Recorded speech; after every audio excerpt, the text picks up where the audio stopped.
So let's talk about Kajra Re from Bunty or Bubbly. Do you remember what was the brief that you got from Shankar Rasanlai for that song? We saw a lot of Jugalbandi. मेरा एक ऐसे ही इत्तेफाक हुआ था। कभी-कभी ऐसा हुआ कि एक तार जुड़ जाते हैं। तो कजरा रे गाने के लिए मुझे कॉल आया शंकर सर के यहाँ से। शंकर जी ने कहा जावेद एक गाना अपने को रिकॉर्ड करना है और आप स्टूडियो में आ जाओ और कोई फीमेल सिंगर भी अगर होगा तो उसको भी आप बोल दीजिए, पर मुझे सजेस्ट कीजिए। तो एक कोई फीमेल सिंगर का मैंने नाम सजेस्ट किया था उस गाने के लिए। अब अनफॉर्चुनेटली वो वर्क नहीं हो पाया और मैं खुद चला गया। अब मुझे वहां जाके बताया गया कि ये गाना ना अमिताभ जी के ऊपर और अभिषेक बच्चन के ऊपर पिक्चराइज होगा। मैंने कहा गई काम।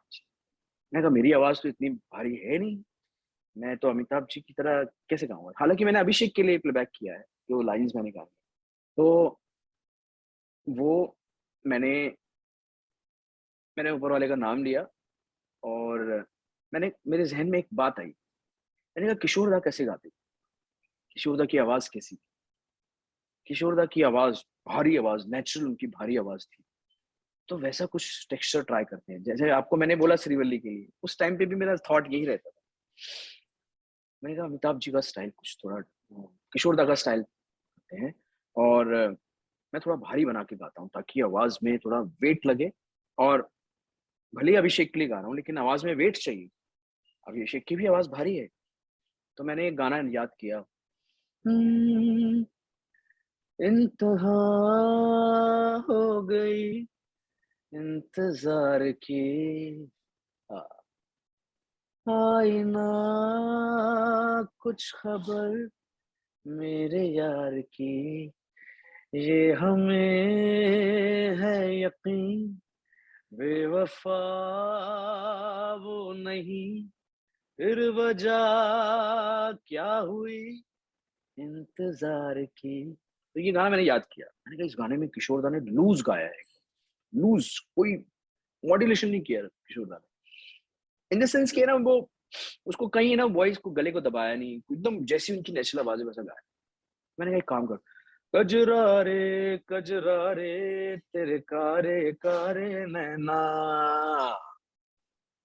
तो ये स्टाइल मुझे वहां से इंस्पिरेशन मिला किशोर दा। और फिर मैंने ये गाना गाया और गाना रिकॉर्ड करके फिर हम चले गए शंकर एहसान लॉय के साथ में एक शो भी किया हमने दिल्ली में। और वहां पे ना मुझे पता चला कि ये गाना लॉक हो गया है और मेरी वॉइस में हो गया।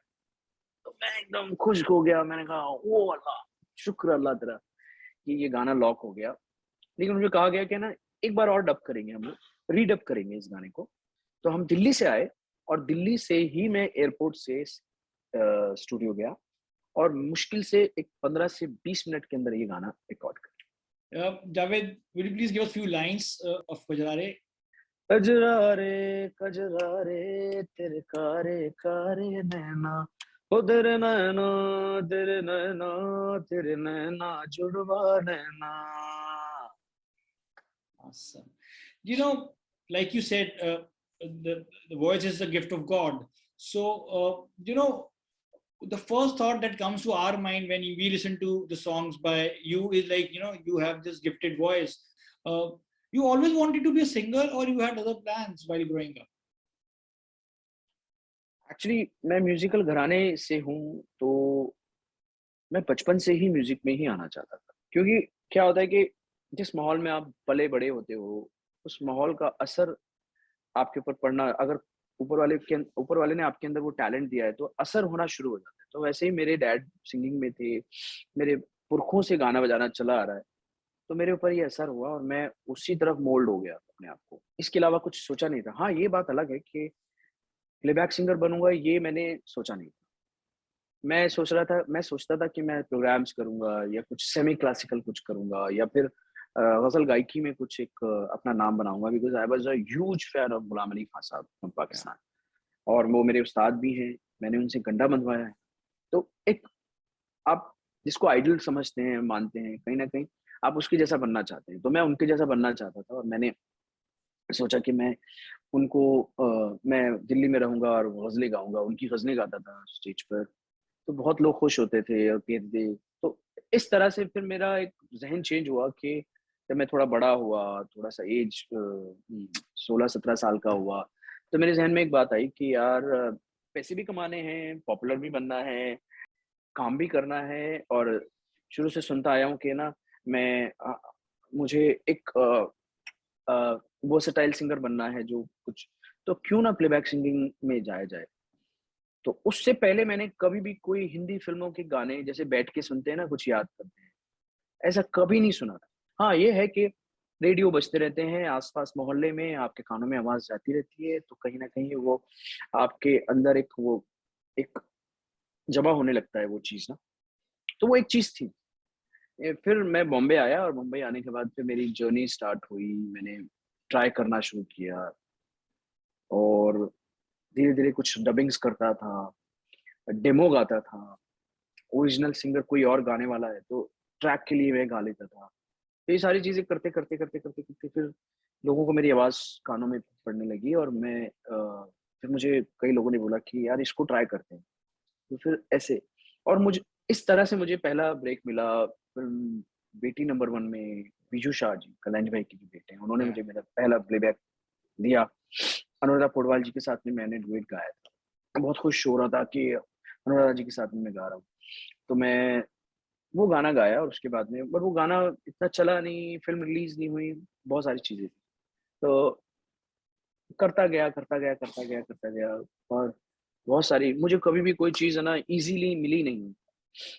थोड़े से एफर्ट्स करने पड़े हर चीज़ के लिए। तो ऐसे कर के फिर मैं यहाँ तक पहुँचा। But you know, Javed, we can't move ahead without talking about your other two iconic songs, Arziyaan and Kun Faya Kun. How often do people come and tell you that these songs, especially Kun Faya Kun, helped them when they were going through a rough patch in their life, or even when they want to connect to that higher power? क्या होता है ऐसा, लोग आके बोलते हैं कि इस गाने जी, ने जी, जी, हमको। मुझे बहुत सारे लोग मुझे मिलते हैं, बहुत लोग मिलते हैं मुझे।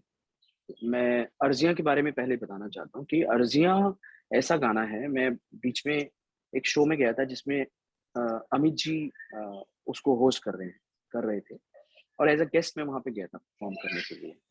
तो अमित जी ने मुझे ये बात कही कि अ, जावेद, आपको बताऊँ मैं ये बात कि ये गाना ऐसा गाना है कि मैं बहुत थका हुआ था, कई दिनों से सोया नहीं था, नींद नहीं हुई थी और थकान बहुत थी।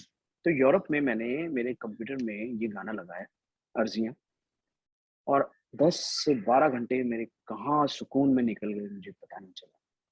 तो ये गाने का ये असर मेरे ऊपर हुआ और मैं आपको अकेले में, एकांत में सुनना चाहता हूँ। ये उन्होंने कॉम्प्लीमेंट मुझे दिया।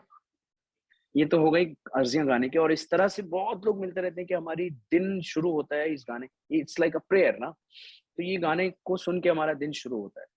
अब कुन फाया कुन जो गाना है, वो मुझे एक जगह से कॉल आया, मैं वहाँ का शायद नाम नहीं बता पाऊँगा और उन्होंने कहा कि उनका बेटा अ, कुछ डिप्रेशन में चला गया था, तो डॉक्टर ने एडवाइस किया कि इसको म्यूज़िक सुनाइए और थोड़ा स्पिरिचुअल म्यूज़िक सुनाइए, थोड़ा डिवाइन, ताकि अंदाज़ हो उसके अंदर। तो उन्होंने मेरा ये वाला गाना सुनाया और उसको उसको कुन फाया कुन जो गाना है और उस गाने की बदौलत उसके अंदर बहुत तब्दीली आई, ठहराव आया। Nice. ये कॉम्प्लीमेंट मुझे मिला और उन्होंने मुझे, बहुत बड़े इंसान थे। तो ये इस तरह के बहुत सारे किस्से हैं और लोग कहते हैं कि यार ये गाने इतने आइकॉनिक, और ये दोनों गाने वर्ल्ड के बेस्ट टॉप 10 सूफी सॉन्ग्स में आते हैं। Thanks to Rahman sir first कि उन्होंने इतने ब्यूटीफुल गाने मुझे दिए। And finally, my last question, Javed. You know, what kind of conditions or environment that always put you at ease when you're working on a song? मुझे लगता है कि एक बहुत पीस होना चाहिए, पीसफुल माहौल होना चाहिए और किसी भी तरह का कोई स्ट्रेस नहीं होना चाहिए आपके ज़हन में, क्योंकि आर्टिस्ट जो होता है वो थोड़ा-सा मनमौजी होता है। उसको अ, कोई स्ट्रेस आ जाएगा तो उसके काम में झलक आएगी उस चीज़ की। तो थोड़ा पीसफुल होना चाहिए माहौल और एकदम ईज़ होना चाहिए और जिस कंपोज़र के साथ में हम काम कर रहे हैं, वो भी बहुत है ना, थोड़ा सा जॉली अगर हो और थोड़ा है ना, बहुत ईज अगर हो तो काम करने का जो वो जो क्रिएशन है वो एकदम उसको डबल हो जाता है। Javed Ali, thank you so much and best of luck. Thank you very much Vishal ji.